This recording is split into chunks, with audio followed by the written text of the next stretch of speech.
नमस्कार प्रणाम, हम दीपक कुमार गायक आप सबके छोट भाई बेटा के समान बनी आप सबके बीच में विकास खंड बरसाठी जौनपुर वार्ड नंबर 54 से बहुत ही संघर्षशील प्रत्याशी भाई राम प्रताप सिंह खातिर आप लोग के बीच में गीत गातनी और आशा में उम्मीद करतनी कि आप लोग भारी मतों से विजयी बनाई भाई राम प्रताप सिंह जी के।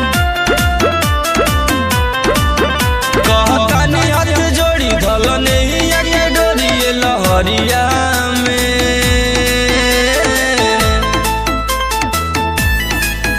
कहतानी हाथ जोड़ी भल नहीं आगे डोरिए लहरिया में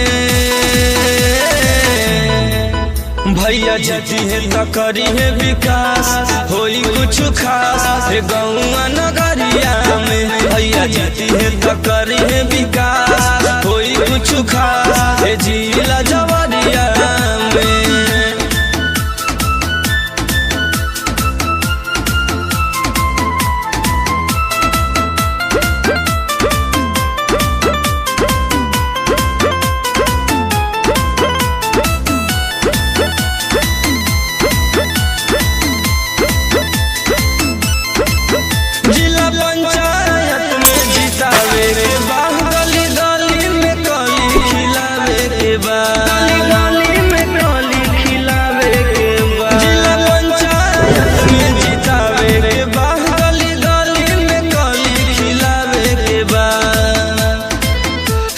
बोली मिली जुल भैया जीती है जरूर होवे सपना साकार बरसे फूलवा बाहर फूलवरिया में।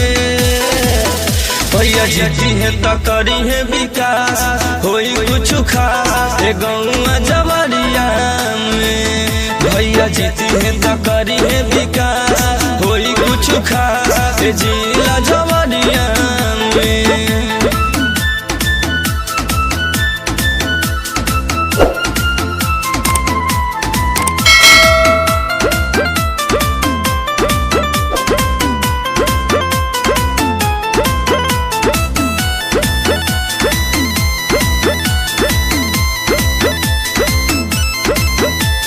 भैया के नैया बढ़ल जाता हो देखी जुलूस मुदैया डरल जाता हो देखी जुलूस मुदैया डरल जाता हो। हमर भैया के नैया बढ़ल जाता हो देखी जुलूस मुदैया डरल जाता हो। हवे रउरे लाल जीती करी है कमाल सबे चाहतई है नगरिया में। भैया जीती है तो करी है विकास होई कुछ खास है जिला जवरिया में। भैया जीती है तो करी है विकास होई कुछ खास है गौआ